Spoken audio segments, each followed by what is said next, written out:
Përshëndetje shikues të nderuar, mirë se vini në Zoom. Skena politike shqiptare në Maqedoninë e Veriut po riorganizohet. Alianca për shqiptarët e zjadin Selës nuk ekziston më me atë emër pas kongresit në Tetov. Ky subjekt tani quhet Lidhja Shqiptare, me të njëjtin lider dhe siç thon vet, me të njëjtën frym kuqezi.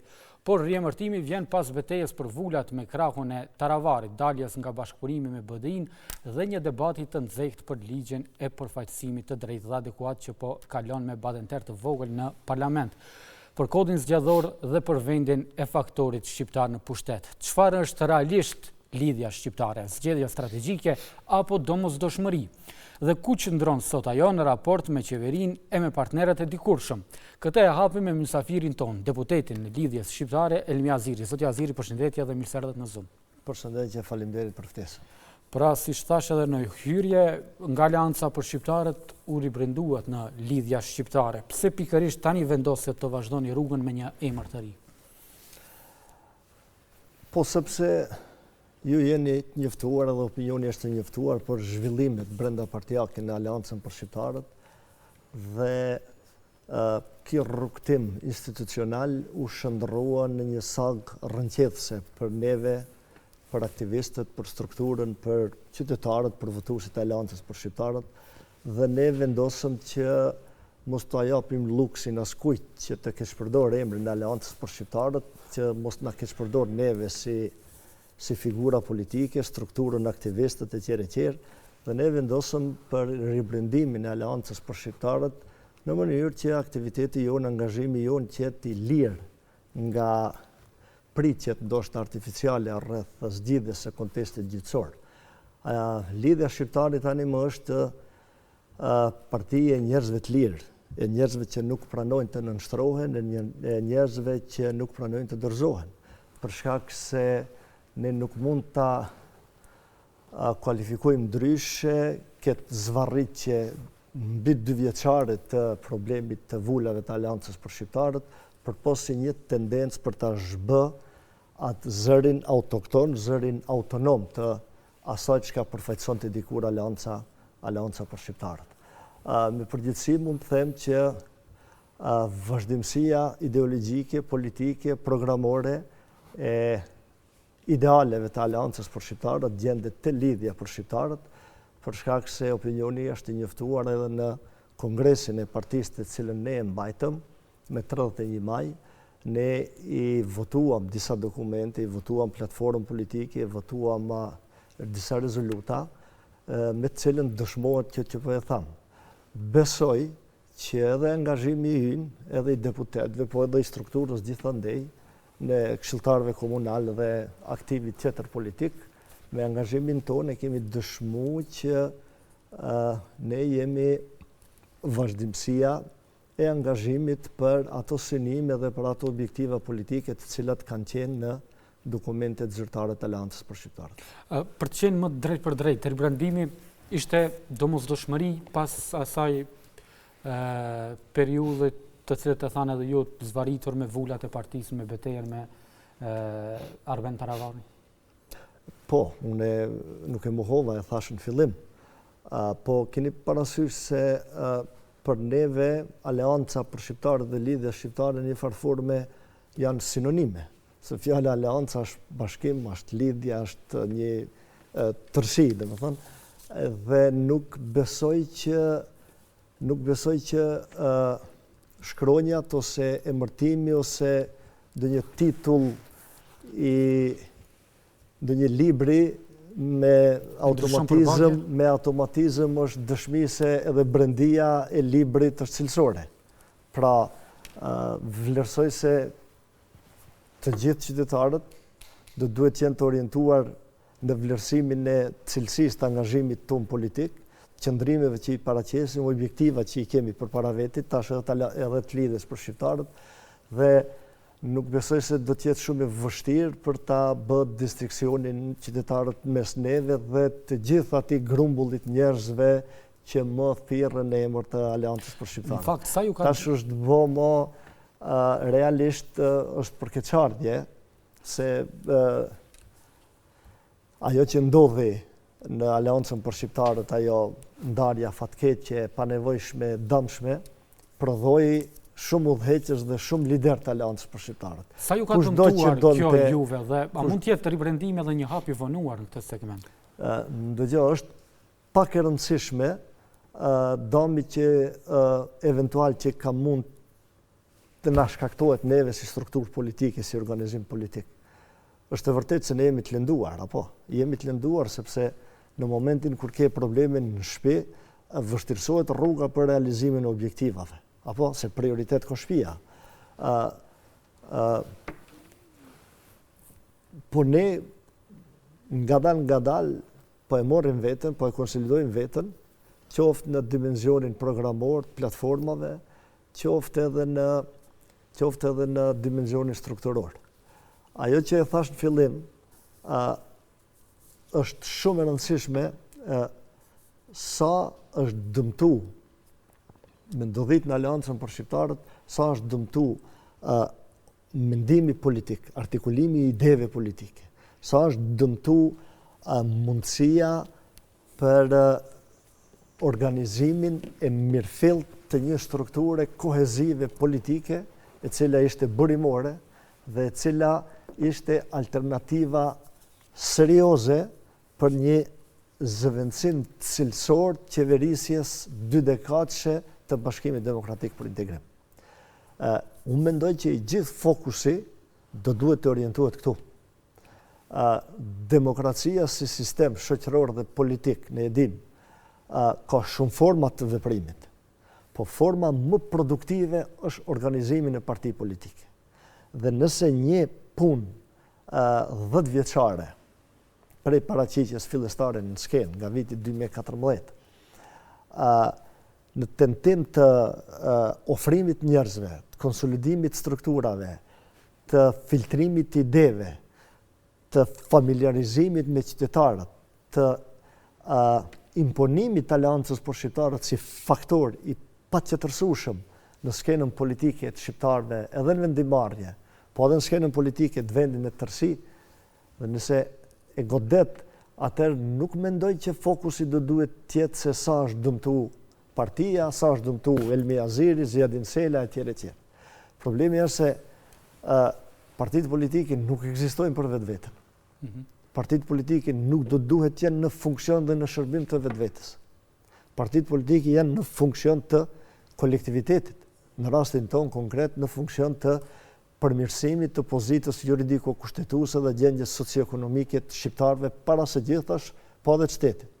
Dhe tash, nëse këtë organizim, nëse këtë element përbërës të rëndësishëm të jetës politike, ju e goditni, atër çështja është se sa kanë humbë kolektiviteti, sa ka humbë shoqëria, sa kanë humbë shqiptarët, sa ka humbë mundësia e artikulimit serioz. Megjithatë, zotja Aziri, e dim që brenda partisë njerëzit i mban një ideologji e caktuar, ju vazhdimisht keni qenë një antipod i BDI-s ndër vite, ndërsa në vitin 2024 vendoset që të bëni koalicion me BDI-n dhe në fakt sa kjo dëmtoi atë pjesën e në fakt në gjallin e veria dhe të njerëzit të cilët ju përkrahnin juve për shkak të kritikave që i kishin ato ndaj BDI-s. Ersan, partitë politike do duhet të kenë vizion. Jo në letër. Vizioni janë një koncept specifik mbi të ardhmen. Bazuar në vizionin e misionin e objektivat e Aleancës për Shqiptarët, ne kemi marrë edhe vendime politike. Bashkëpunimi, koalicionimi i Aleancës për Shqiptarët në atë kohë, me Bashkimin Demokratik për Integrim, ishte për disa arsye. Cilat ishin ato? Ato arsye nuk kanë qenë as individuale, as grupore, se unë kam qenë një ndër ato idhtarët, promotorët, insistuesit në kuadër të organeve të partisë që të ndodhe ai bashkëpunim. Nëse ju kujtohet në atë kohë, ishte filloi vetëm se blokada e procesit eurointegrues të vendit. Pas mos sigurimit të numrave për ndryshimin. Pas marrëveshjes me Bullgarinë të cilën e arriti qeveria e Maqedonisë së Veriut, ishte koha që ajo marrëveshje të vinte dhe të votoheshte në parlamentin e vendit. Apo, ne duke i pas për bazë vizionin ton, objektivat e tona politike, ne nuk kemi pas asnjë dilemë se cila është trajektoria, cili do të jetë kahja, cili duhet të ishte drejtimi i Aleancës për Shqiptarët. Natyrisht, se çdo energjia jona ka qenë orientuar në drejtim të arritjes së synimeve tona euroatlantike. Gjë që e kemi dëshmuar edhe si parti. E dyta,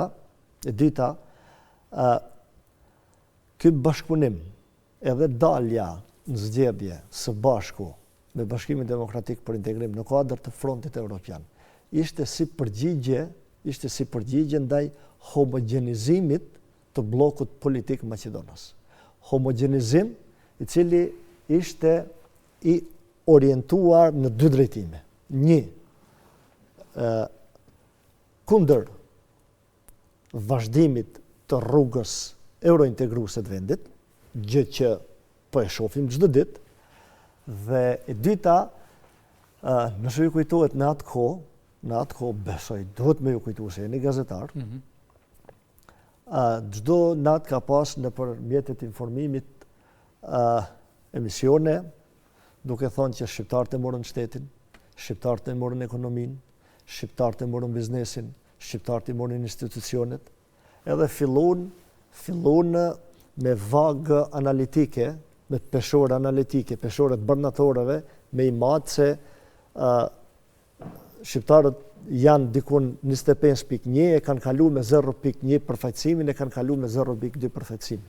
E vërteta është se në atë periudhë shumë institucione kanë pas një përfaqësim serioz dhe dinjitos të shqiptarëve në Maqedoninë e Veriut, veçanërisht 2-3 vitet e fundit të qeverisjes, unë mendoj se ka qenë përfaqësimi më dinjitos i shqiptarëve në institucionet të shtetit. Dhe për ta dëshmuar këtë, pas zgjedhjeve parlamentare, me njëherë, domethënë dikun afër pasi u formu qeveria dhe u ndajtën resorte tjerë, në një prononcim të tij dikun publik, kryeministri Kristian Mickovski deklaroi që arritëm t'i kthejmë 2/3 e pozicioneve. O deklarim publik, të cilën e ka thënë ai. Nëse ke arrit të kthesh diçka, shtrohet pyetja që ku e ke marrë dhe ku e ke kthy. Ku që ke marrë dhe ku që ke kthy. Dhe çdo mend që, domethënë, ka qenë pengesë avancimi institucional në atë kohë i shqiptarëve. Mos të harrojmë që ne si subjekte politike në atë kohë mund të them me përgjithësi të gjithë, po veçanërisht ne Aleanca për Shqiptarët në atë kohë dhe Bashkimi Demokratik për Integrim, kanë pas një rol të pazëvendësueshëm në miratimin e ligjeve të korridorit 8. Korridor që ne kemi quajtur korridori NATO-s, korridor që është për rëndësinë jetike edhe për NATO-n, edhe për Maqedoninë e Veriut si shtet, edhe për neve si shqiptar, edhe për biznesin, lidhjen e Maqedonisë së Veriut me portin e Durrësit, që lehtëson biznesin, e shkurton distancën, i zvoglon shpenzimet, i rrit përfitimet e kështu me radhë. Pra janë bërë disa veprime që ne kemi vlerësuar se ndikojnë pozitivisht dhe ndikojnë në masë shumë serioze në ngritjen e koezionit ndërretnik në Maqedoninë e Veriut, që është një element substancial dhe i pazavendësueshëm për zhvillimin e përgjithshëm të shtetit. Andaj po themi që këto kanë qenë arsyet. E tash ka mundet, nuk e mohoj që dikush ka mund të ketë edhe vërejtje ndaj këtij veprimi të Aleancës për shqiptarët në atë kohë, po politikanët mes vete dallohen për nga kapaciteti i marrjeve të përgjegjësisë. Dhe ne në atë periudhë ishim në pozita kur duheshte të mirren përgjegjësi që ndoshta po sigurisht i tekalonin edhe amzat partijake, po e tekalonin edhe një narrativ të cilën ne e patëm krijuar të cilën ne patëm krijuar vite me radhë. Unë shpeshherë, edhe me shokë, edhe me miq, edhe me dashamirë, edhe në kuadër të partisë, them që nëse ka pas një strukturë që ka qenë anti-establishment për 2 dekada, në Maqedoninë e Veriut ka qenë struktura Aleancës për shqiptarët, apo? Dhe kjo është botërisht e njohur. Megjithatë kjo nuk na jep të drejtë neve të bëjmë gabime strategjike. Nuk na jep të drejtë. Unë e kam potencu edhe në një rast tjetër, po potencoj edhe tani, që mund vjen mirë që ish shokët tanë, të cilët shkuan me vlenin? Shkuan në anën tjetër, u banën pjesë e qeverisë, pastaj nuk rezistuan as 3-4 muaj dhe dolën prej qeverie. Ata e kanë përsëritur disa herë që kemi gabu, kërkojmë falje, kemi gabu, kërkojmë falje. Mu sigurisht se më vjen keq edhe për situatën në të cilën gjenden ato, se janë miq tonë, janë shok tonë që kemi bashkëvepruar për një kohë gjatë. Po çdo ditë që ka kalu, vlerësoj se është një dëshmi e pamohueshme për vendimin e drejtë që e kemi pas ne në atë kohë si Aleancë për shqiptarët, për të bërë pjesë e shumicës në atë kohë dhe për të vazhdu bashkëpunime. Elementi tjetër, shumë kokëfort, që dëshmon atë vendim, është edhe kjo qeverisje 2 vjeçare që po ndodh në Maqedoninë e Veriut. Do flasim më gjërësisht edhe në tema tjera, por kemi të zhvillimet në Aleancën për shqiptarët dhe në fakt të betejë juridike për vullat e ASH-s, ku ka mbetur, a i konsideroni të mbyllur këtë kapitull me ribrandimin e partisë që patët, apo do të vazhdoni në apel? Dëgjoj, ekipet juridike të partisë që janë marrë me çështjen e legalitetit të partisë, do të vazhdojnë betejën e tyre institucionale, ndërsa ne si udhëheqës politik të subjektit, më vetë jemi fokusuar në ndërtimin e kauzave të lidhjes shqiptare, ndërtimin e strukturave, përfaqësimin dhe paraqitjen sa më dinjitoze të mundshme të lidhjes shqiptare në spektrin politik shqiptar. Më vjen mirë që Kongresi dëshmoi një përqafim serioz të strukturës të qytetarëve në tërësi në lidhjen shqiptare dhe besoj se jemi në rrugë të mirë, natyrisht rruga është e vështirë, jemi në rrugë të mirë për të konsoliduar Aleancën për shqiptarët dhe për të vazhduar rrugën drejt realizimit të objektivave tona. Kryetari juaj Zjedin Sela publikisht ka bërë disa herë thirrje për një tresë të përbashkët të gjitha partive politike shqiptare parlamentare. A ka pasur përgjigje konkrete nga partitë shqiptare parlamentare? Kryetari Sela nuk e ka për herë të parë. Kryetari Sela ka qenë edhe iniciator edhe më herët kur është mbajtur tresë partive politike shqiptare. Natyrisht e ka bërë edhe tash duke i vlerësuar realitetet politike në vend. Zjedin Sela nuk ka bërë thirrje, domethënë formale të shkruar me letere, po thirrja ka qenë afirmative më shumë në ngacmimin e ndërgjegjes së çdo udhëheqësi politik se nuk na bojnë punë dhe është koha që ta kthejmë kokën për një rirregullim dhe rirreshtim të raporteve tona në kuptimin e vlerësimit të gjendjes ku jemi si shqiptar. Është shumë normale, është domosdoshme dhe është e paqëtërsueshme që liderët e partive politike të takohen veçanërisht në formate të tilla së paku për të verifikuar pozicionet, jo individuale, po pozicionet e kolektivitetit të cilën e përfaqësojnë. Vlerësoj se në këtë drejtim, Zjedin Sela ka bërë veprimin e duhur dhe shpresojmë që në një të ardhme të realizohet edhe një gjë e tillë. Po është i kujdesshëm edhe kryetari Sela për shkak se jo rrallëherë ka pas tentativa, nuk e dim, a të qëllimshme, a të paqëllimshme për diskreditimin e idesë së tresës së partive politike shqiptare dhe vlerësoj se do të jetë i kujdesshëm. Nga cilat qarqe? Edhe nga subjekte politike që janë pjesë e jetës politike në Maqedoninë e Veriut. Kemi fjalën për subjektet politike maqedonase apo shqiptare? Shqiptare. Besoj se është i kujdesshëm në këtë drejtim dhe do ta bëj ftesën formale atëherë kur do të piqen kushtet për një gjë të tillë. Mirë, të kalojmë te temat e aktualitetit politik. Zotëri Aziri, ju keni propozuar një ligj për përfaqësim të drejtë dhe adekuat në një kohë kur edhe qeveria e ka dorëzuar në parlament një propozim të tillë. Nesër pritet që këto propozim ligje të ndodhen në seancë plenare në lexim të parë në parlament. Çfarë dallon konkretisht propozimin tuaj nga i qeverisë? Ligji për përfaqësim të drejtë dhe adekuat ka qenë kauza e Aleancës për Shqiptarët që nga themelimi i saj, veçanërisht ka qenë operacionalizuar në detaje edhe në programin politik parasgjedhor të Aleancës për Shqiptarët në vitin 2020. Dhe natyrisht ka qenë pjesë e programit parasgjedhor të Frontit Evropian të vitit 2024. Pro, kjo është një kauzë shumë serioze, e cila kërkon trajtim serioz, sepse përfaqësimi i drejtë dhe adekuat është një ndër 4 shtyllat kryesore të marrëveshjes së Ohrit, së bashku me përdorimin e gjuhëve, gjuhën shqipe, së bashku me decentralizimin real fiskal dhe në atë kohë amnestia e ish-ushtarëve të ushtrisë shërbimtare kombëtare. Mendoj që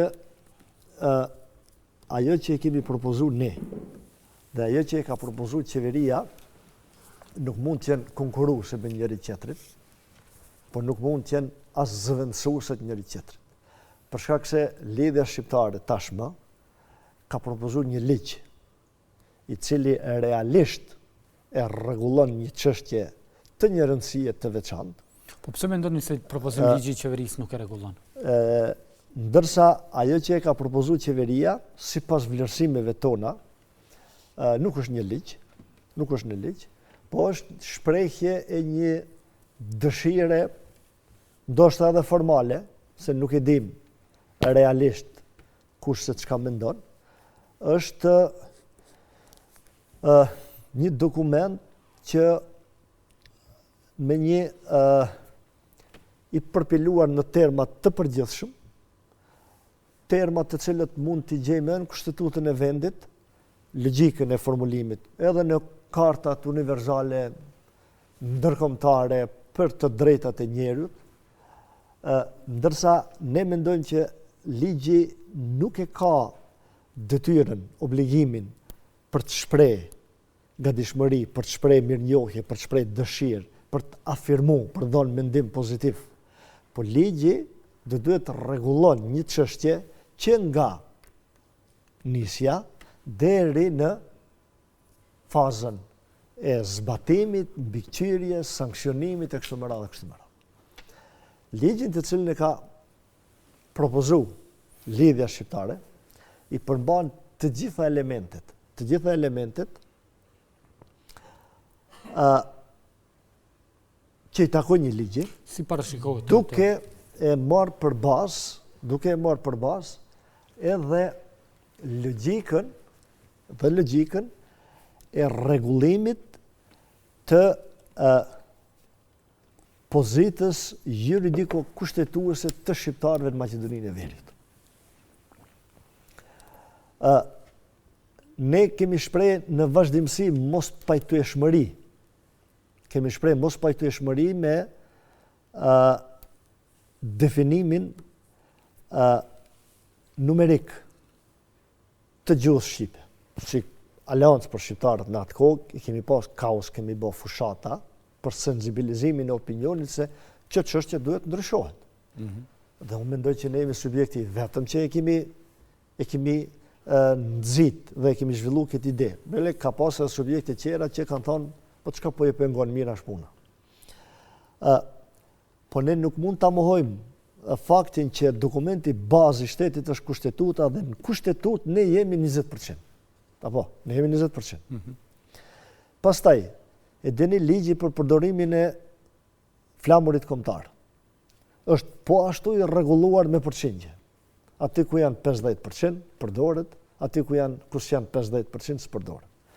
Dhe tash ju jeni në një situatë kur gjithçka që lidhet me tiparet e juaja, identifikuese, identitare, etnike, është e lidhur, është e kushtëzuar me një kuotë të caktuar, dhe ju tash dilni edhe thoni e kemi një propozim, ligj, për ta rregulluar një çështje që e tangon komunitetin, bashkësinë etnike, që është e ndryshme nga bashkësia shumicë, apo, që është 20% e qereqer, dhe nuk keni as një njësi matëse. Nuk keni as kuota, nuk keni as mekanizëm të realizimit, nuk keni as sanksione, nuk keni as institucione ligjore ekzekutive për ta përcjell realizimin e të njëjtës, apo e tjerë. Për atë arsye po them që nuk janë konkurruese. Ligjin të cilin e ka propozuar qeveria, lidhja shqiptare, i përmban të gjitha këto. I përmban natyrisht burimin e informatave, që është enti shtetëror i statistikave, dhe ne kemi thënë që enti shtetëror i statistikave maksimum 6 muaj, është në ligj, maksimum 6 muaj, pasi që ky ligj të hyjë në fuqi, të merr një vendim për realitetin demografik, se kështu ka kushtetuta, me përqindje, apo? Kur ndodhi regjistrimi i popullatës, fushata, gjithandej, dikush më regjistru, dikush mos më regjistru, po dalin aq, po dalin kaq. Domethënë, çdo hap neve jemi të ekspozuar para një njësie matëse. Dhe kur të veni puna për ligjin, për përfaqësim të drejtë dhe adekuat, për të siguru përfaqësimin në një farforme të garantuar, që mos mund ta kesh përdore askush, del edhe plasohet në opinion ideja që ka nevojë, s'ka nevojë qereqer. Pra, ti kthehem ligjit. Enti shtetëror i statistikave, 6 muaj pas hyrjes në fuqi të ligjit, është e obliguar të nxjerrë një dokument, vendim për realitetin demografik. Ai vendim për realitetin demografik do t'ju shpërndahet të gjithë institucioneve. Dhe çdo institucion që shpall konkurse publike për punësime dhe avancime, jo vetëm punësime, po edhe avancime brenda institucioneve, ai duhet ta merr përballë këtë dokument, sepse është i vetmi operacion statistikor që na largon nga hutia, jo nga vlerësimi i lirë. Jeni aq ose jeni kaq. Ja, enti shtetëror i statistikave.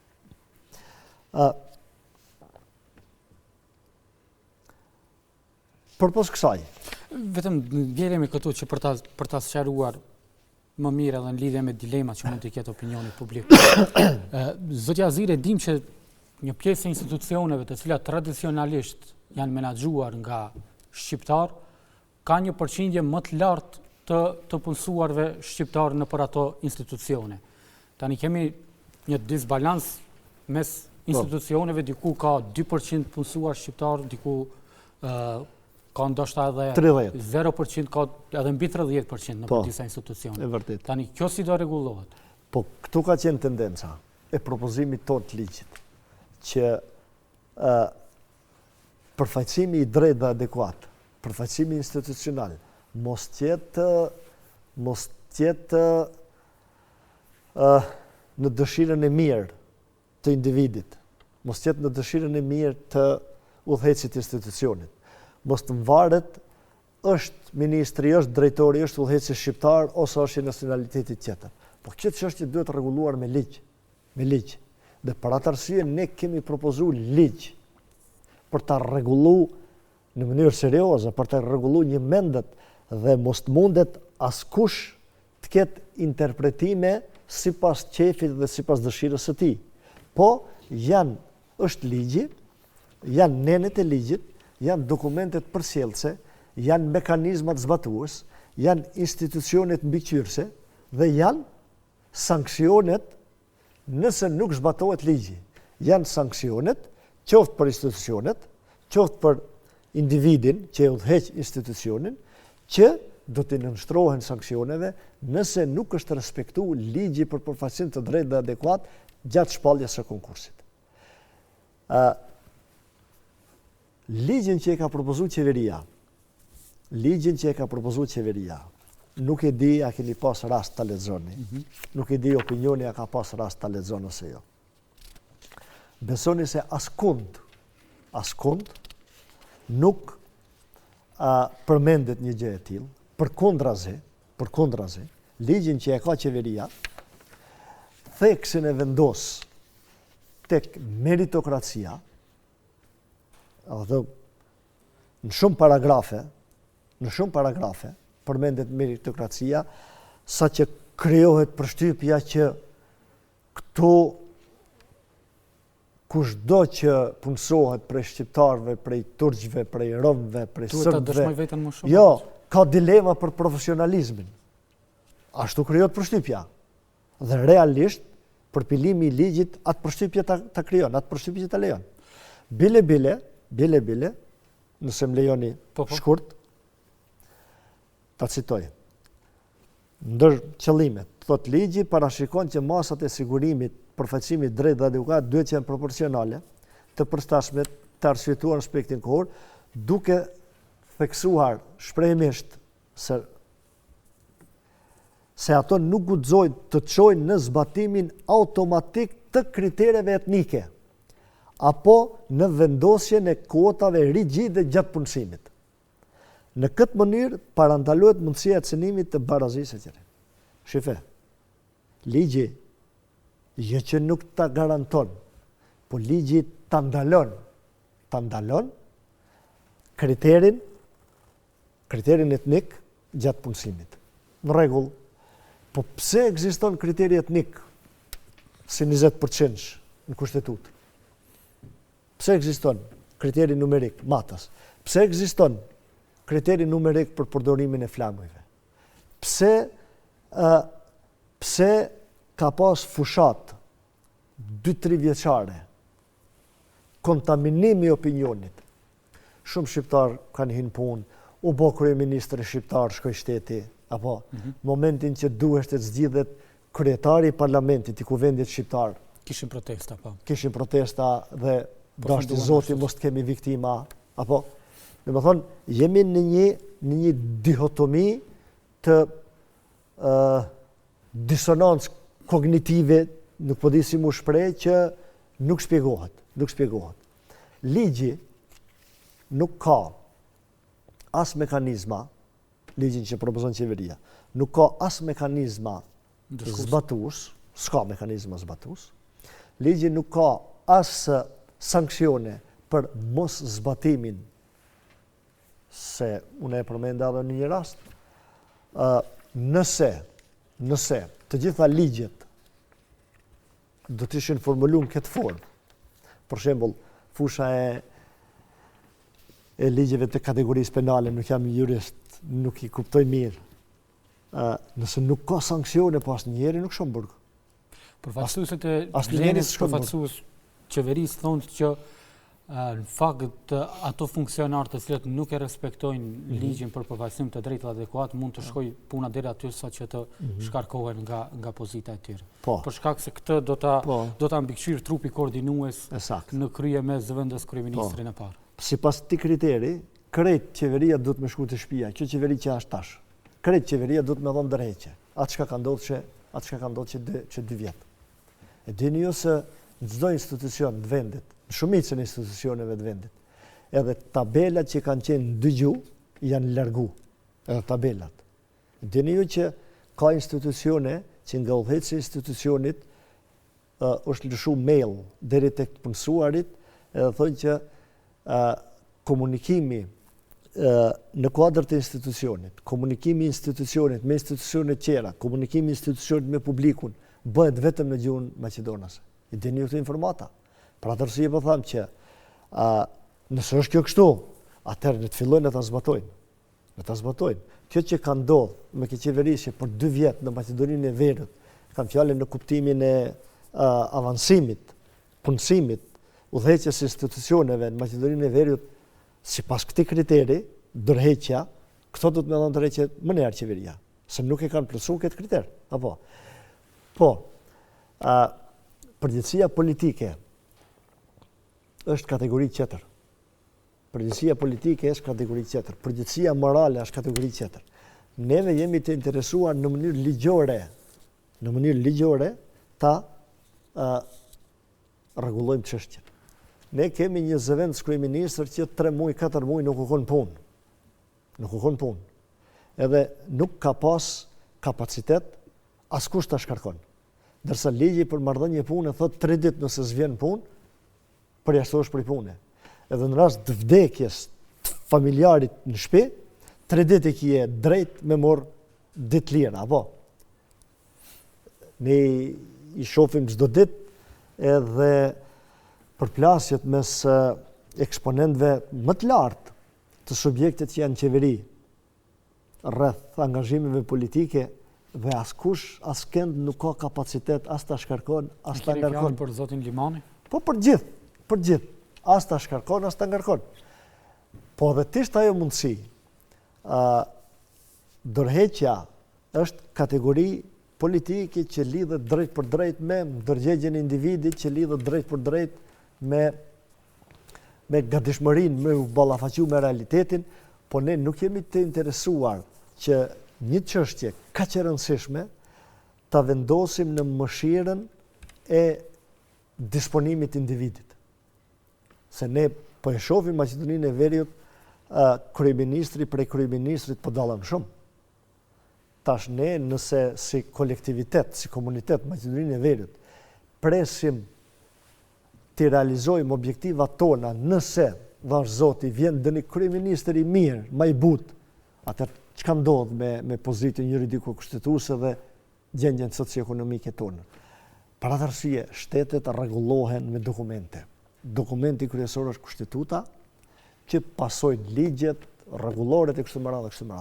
Dhe ne jemi të interesuar në frymën e kushtetutës vendit, në frymën e marrëveshjes së Ohrit, në frymën e realitetit fundi-fundit që po jetojmë çdo ditë, ta rregullojmë çështjen e përfaqësimit të drejtë dhe adekuat. Dhe ne si Aleancë për Shqiptarët e kemi bë propozimin tonë, besoj se ky propozim, jo besoj, por me bindje them që ky propozim e rregullon në mënyrë të drejtë përfaqësimin e drejtë dhe adekuat dhe nuk lën hapësirë për interpretime as politike, as partijake.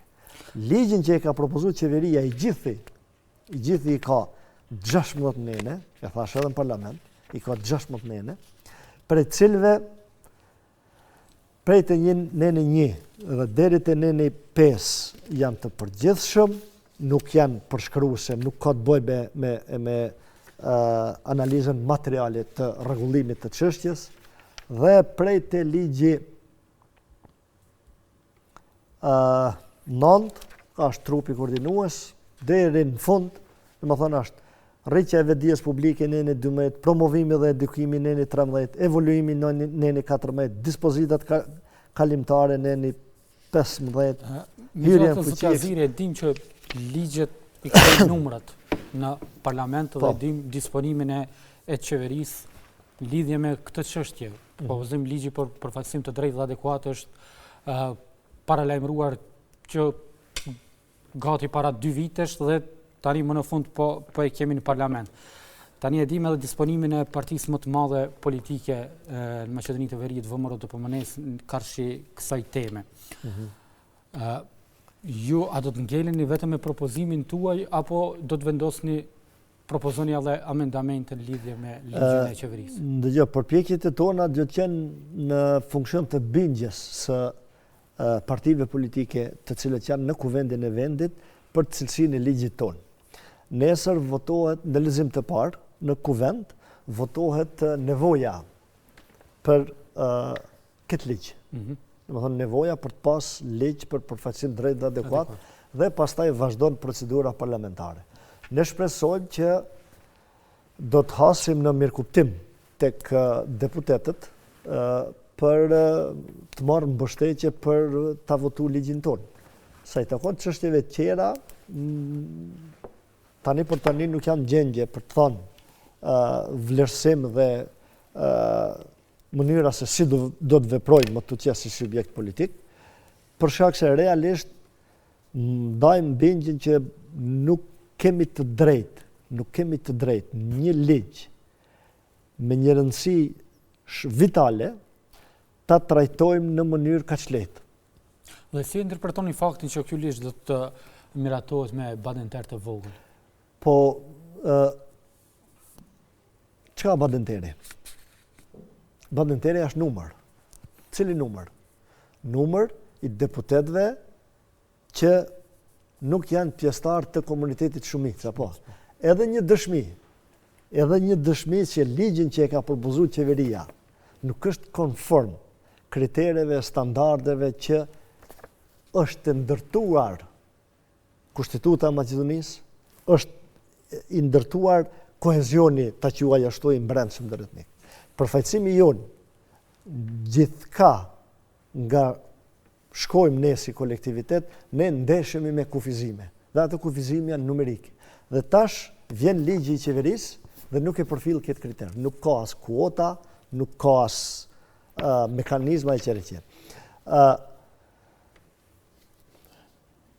Natyrisht, Komiteti për Marrëdhënie mes Bashkësive e votoi në mbledhjen e saj që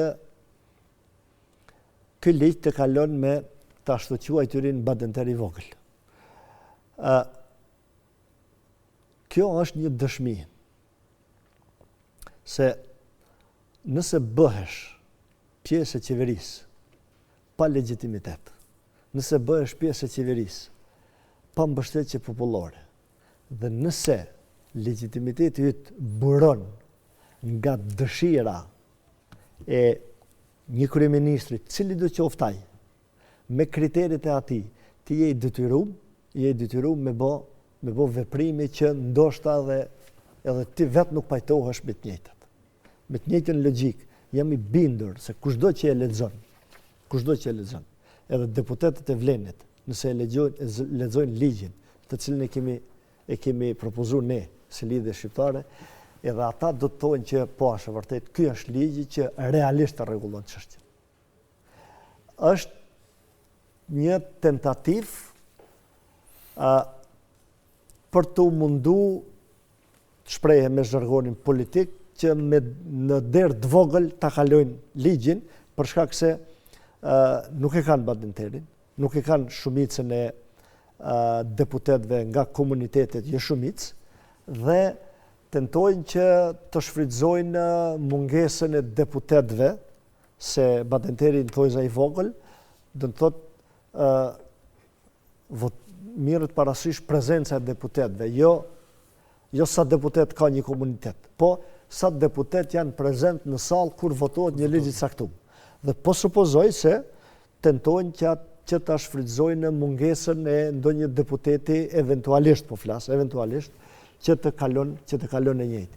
Mendoj që është një sjellje jo korrekte e shumicës ndaj kësaj çështje dhe ndaj komuniteteve tona, për shkak se po e përsëris, marrëveshja e Ohrit është marrëveshje ndërkombëtare, marrëveshje që ka sjellë paqen, dhe një ndër 4 shtyllat e marrëveshjes së Ohrit është ligji për përfaqësim të drejtë dhe adekuat.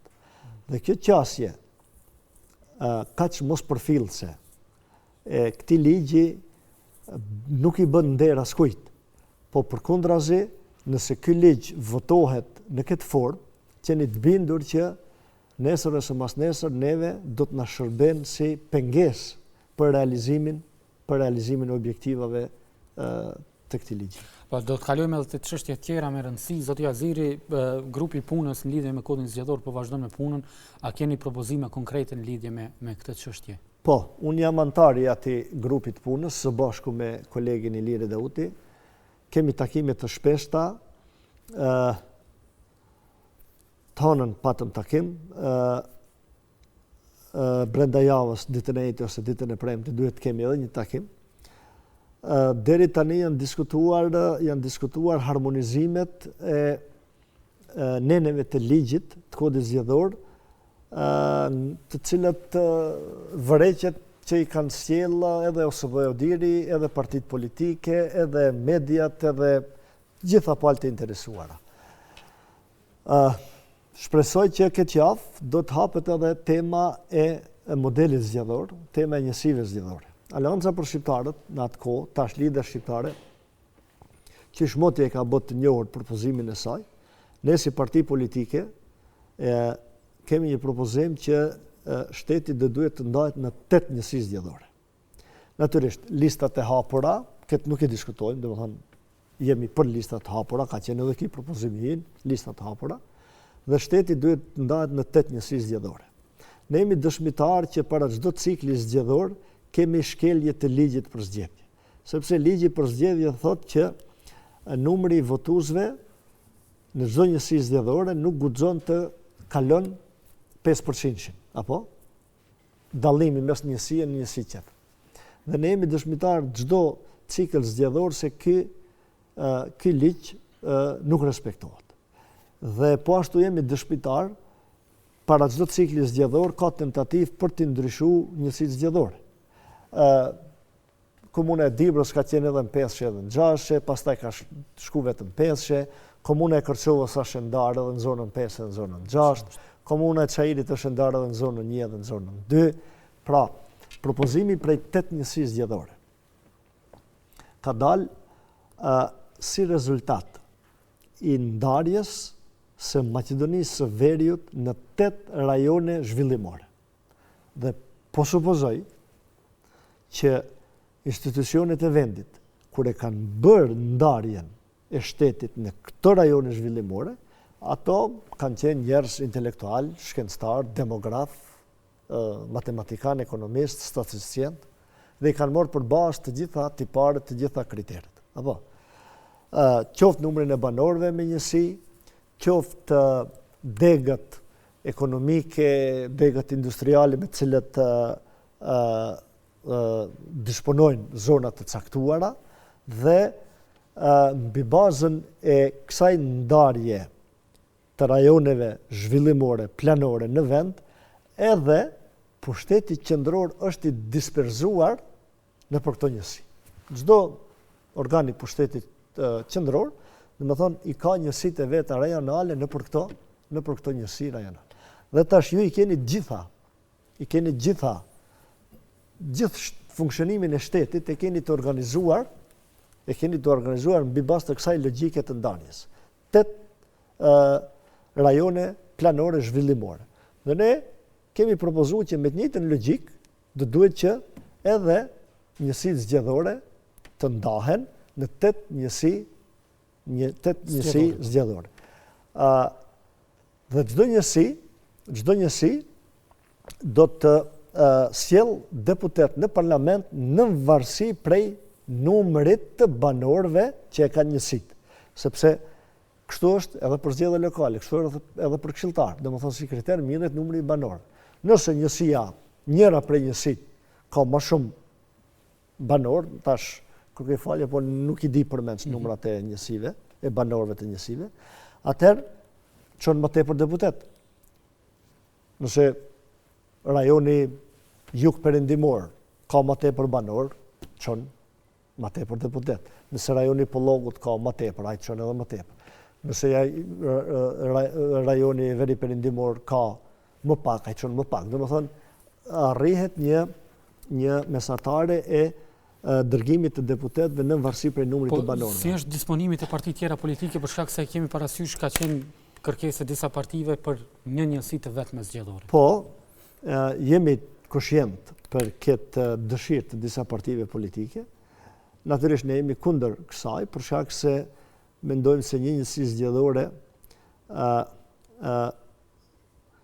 është hendikepuese për shqiptarët. Një njësi zgjedhore do të kishte qenë reale, nuk po them favorizuese për shqiptarët, por reale, do të kishte qenë në fillim të viteve 90-ta, kur filloi pluralizmi në Maqedoninë e Veriut. Megjithatë sot me këto konstelacione mendoj që është e dëmshme për shqiptarët dhe do të prodhon shumë më pak deputet shqiptar se sa është realiteti demografik. Shumë më pak se sa është realiteti demografik.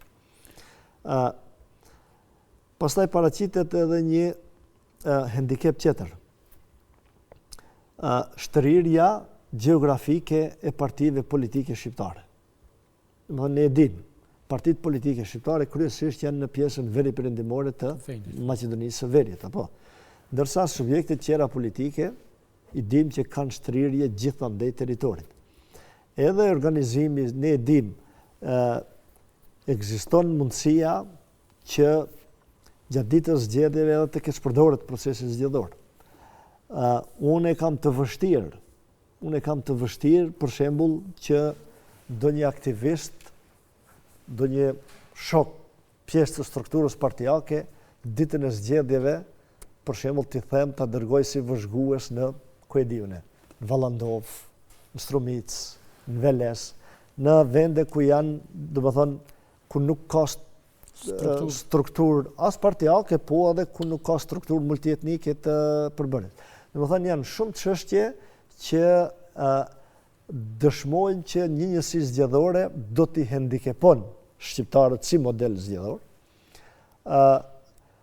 Besoni se analizat të cilat janë bërë në partinë tonë janë bërë në mënyrë shumë profesionale, janë bërë nga njerëz që i kuptojnë gjërat, edhe statistikën, edhe matematikën, edhe demografinë, edhe gjitha, dhe konstatimi që 8 njësi zgjedhore është zgjedhja më e mirë, ka dhe bazë shkencore, ka dhe bazë institucionale, u i thash, komplet shteti është i ndarë në këto rajone, qoftë rajone si gjeografi, qoftë si disperzimi për shtetit qendrore etj.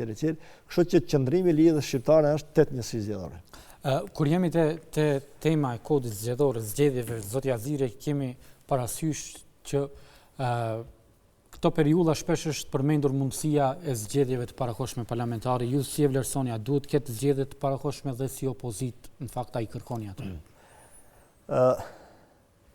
By default, detyra e opozitës është të kërkon zgjedhje të parakohshme parlamentare, por në këtë rast ne kemi shumë arsye për të kërkuar zgjedhje të parakohshme parlamentare për shkak të ngecjeve dhe dështimeve të qeverisë.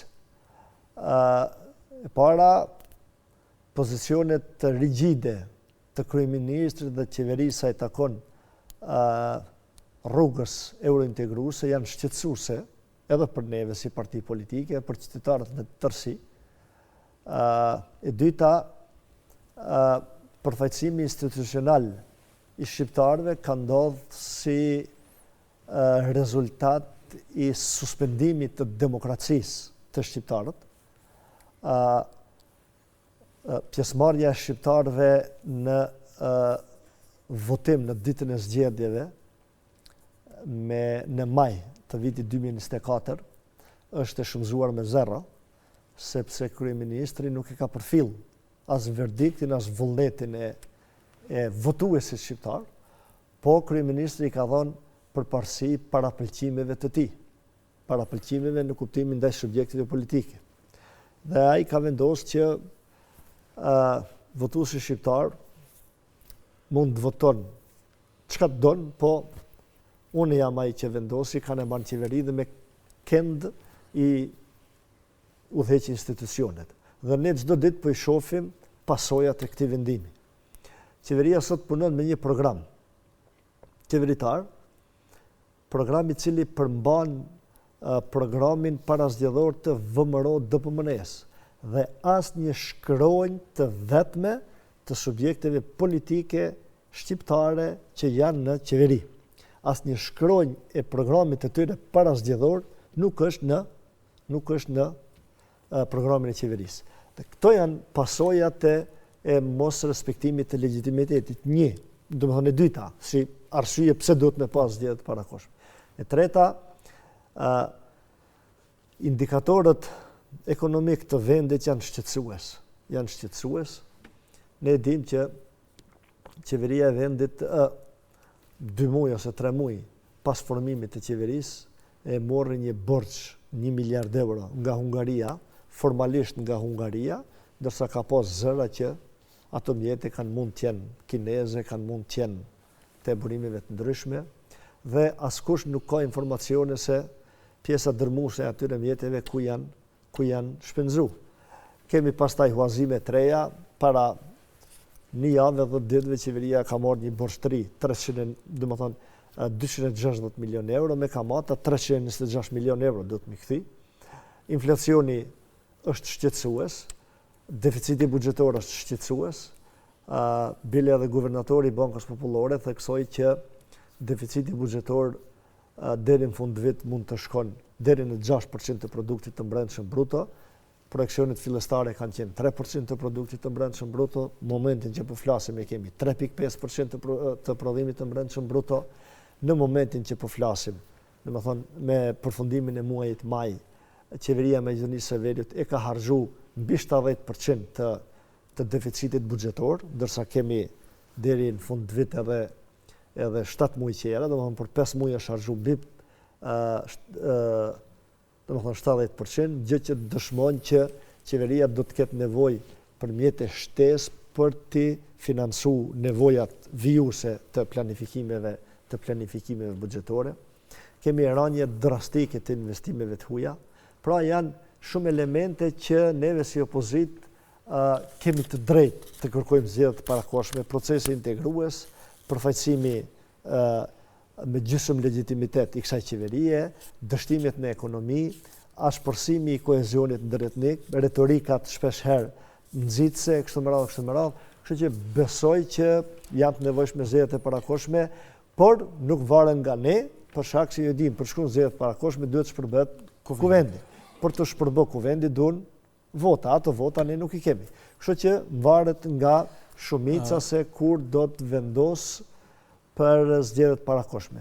Natyrisht, ka informacione të pakonfirmuara që planifikohet vitin e ardhshëm në pranverë të ketë zgjedhje të parakohshme, për them, janë informacione të paverifikuara se s'kam si verifikoj, po janë zëra molekulare politike që çakullojnë. Edhe kryeministri e mohoi që këtë vit do ketë zgjedhje të reja, ndërsa mbetet të shihet nëse vitin e ardhshëm qeveria mund të ndërmerrë ndonjë vendim të tillë.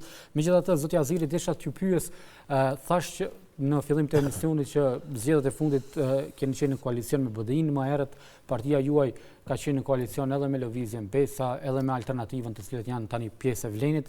Dua t'ju pyes për zgjedhjet e ardhshme parlamentare, a e leni të hapur mundësinë për koalicionim me BDI-n ose me Vlenin dhe a keni të vija të kuqe për dikë? Natyrisht se kemi vija të kuqe. Ato vija të kuqe janë për gjithë ato subjekte politike që bien ndesh me orientimet tona shekullore.